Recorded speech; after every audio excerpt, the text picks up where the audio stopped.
Pemirsa, harga emas melambung lebih dari 2% dan mencetak rekor tertinggi sepanjang masa pada perdagangan Senin, didorong oleh meningkatnya permintaan aset aman, seiring memanasnya ketegangan antara Amerika dan Venezuela. Harga emas spot melesat 2,2% menjadi 4.434 dolar per ons setelah sebelumnya menyentuh rekor intraday di level 4.441 dolar. Sementara itu harga emas berjangka Amerika Serikat untuk kontrak pengiriman Februari ditutup menguat 1,9% menjadi 4.469 dolar. Adapun ketegangan geopolitik meningkat setelah Presiden Donald Trump pekan lalu mengumumkan blokade terhadap seluruh kapal tanker minyak yang berada di bawah sanksi dan keluar masuk Venezuela. Kebijakan tersebut meningkatkan kekhawatiran pasar terhadap stabilitas geopolitik dan pasokan energi global. Sentimen positif bagi emas juga datang dari spekulasi kebijakan moneter Amerika Serikat. Sepanjang 2025, harga emas meroket lebih dari 69%, mencatatkan kenaikan tahunan terbesar sejak 1979.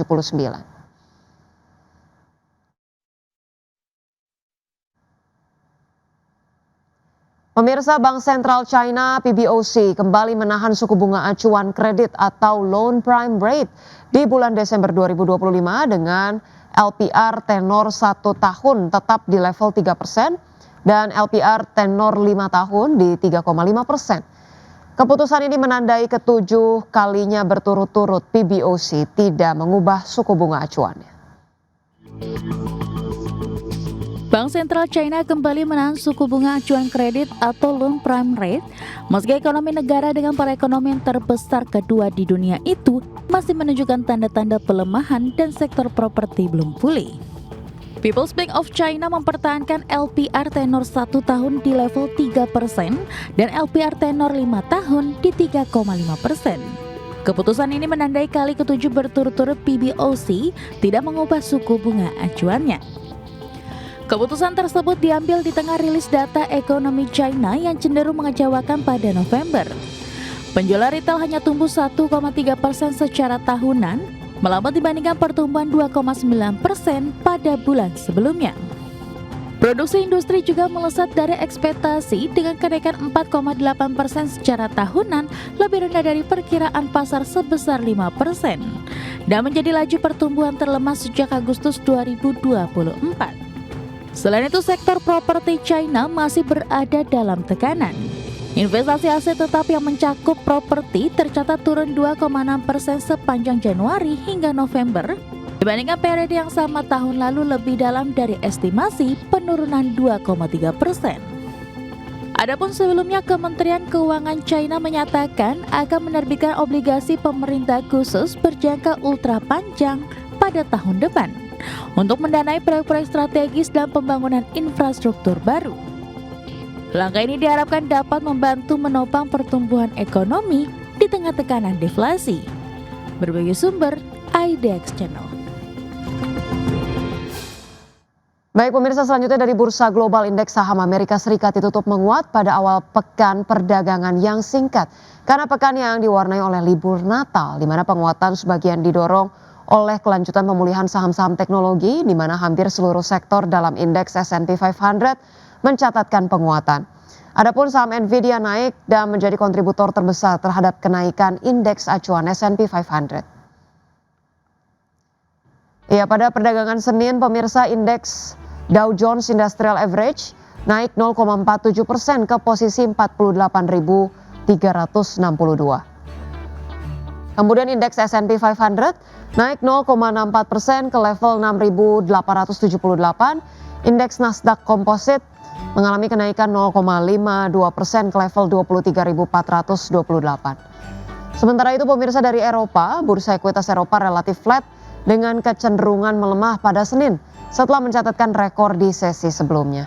Saham sektor minuman menjadi penekan utama indeks, sementara investor bersikap hati-hati menjelang pekan perdagangan yang lebih singkat karena libur akhir tahun dan likuiditas yang menipis. Indeks Stoxx 600 ditutup turun 0,13% ke level 586,75. Indeks DAX Jerman melemah 0,02% ke level 24.283 dan indeks FTSE 100 Inggris melemah 0,32% ke level 9.865.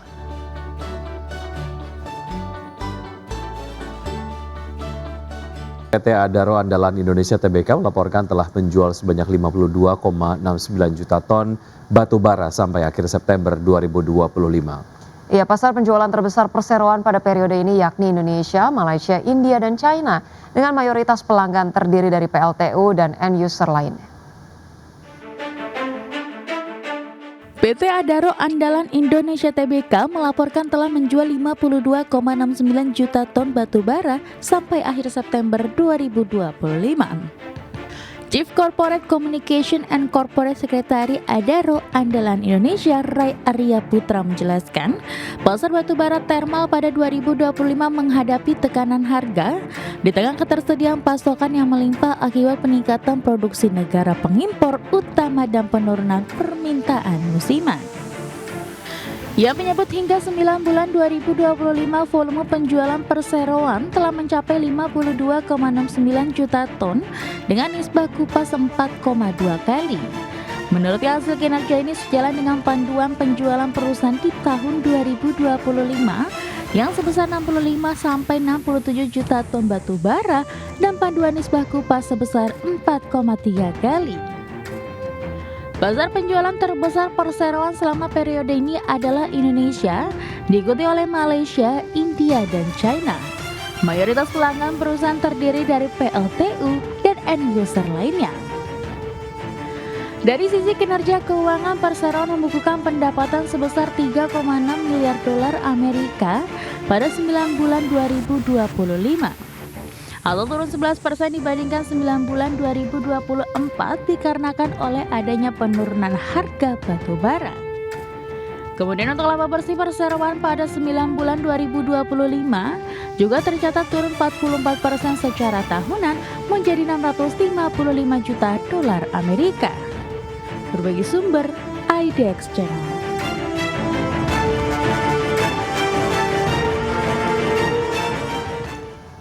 Pemirsa, PT Harta Dinata Abadi Tbk memperkirakan industri emas Indonesia memasuki fase baru menjelang 2026 ditopang oleh permintaan yang tinggi, ekspektasi pelonggaran kebijakan moneter hingga ketidakpastian ekonomi dan geopolitik.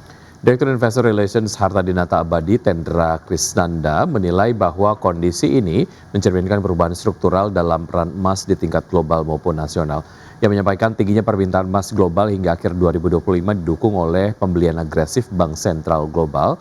Permintaan yang kuat dari Bank Sentral dan investor global menunjukkan adanya pergeseran cara pandang terhadap emas, terutama di tengah meningkatnya tekanan utang dan ketidakpastian ekonomi. Di dalam negeri, manajemen Harta Dinata menyebut arah kebijakan juga menunjukkan dukungan terhadap penguatan industri emas nasional.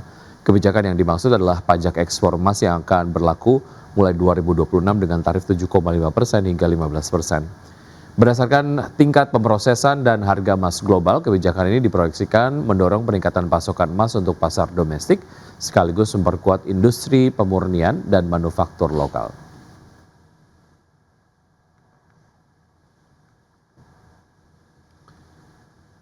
Ya, sektor kesehatan menjadi mesin baru pertumbuhan Astra. Langkah PT Astra International Tbk mendiversifikasi bisnis ke sektor layanan kesehatan dinilai menjanjikan dan berpotensi menjadi sumber pertumbuhan baru pada tahun 2026. Ya, investasi puluhan triliun rupiah digelontorkan Astra ke platform digital hingga rumah sakit fisik untuk membangun bisnis yang lebih defensif dan berkelanjutan. Analis menilai investasi Astra di platform digital Halodoc serta rumah sakit Hermina dan Heartology akan mulai memberikan kontribusi laba yang lebih stabil seiring meningkatnya skala dan kematangan operasional. Diversifikasi ini dinilai strategis untuk meningkatkan produktivitas aset serta mengkompensasi tekanan imbal hasil ekuitas di sektor bisnis tradisional Astra. Prospek positif sektor kesehatan didukung kuatnya permintaan domestik, pertumbuhan kelas menengah, serta potensi sinergi antara telemedis dan jaringan rumah sakit fisik. Namun analis mengingatkan adanya resiko regulasi BPJS Kesehatan seperti penerapan kelas rawat inap standar yang berpotensi menekan margin operasional. Implementasi sistem ERP dinilai dapat meningkatkan efisiensi dan menahan kenaikan biaya.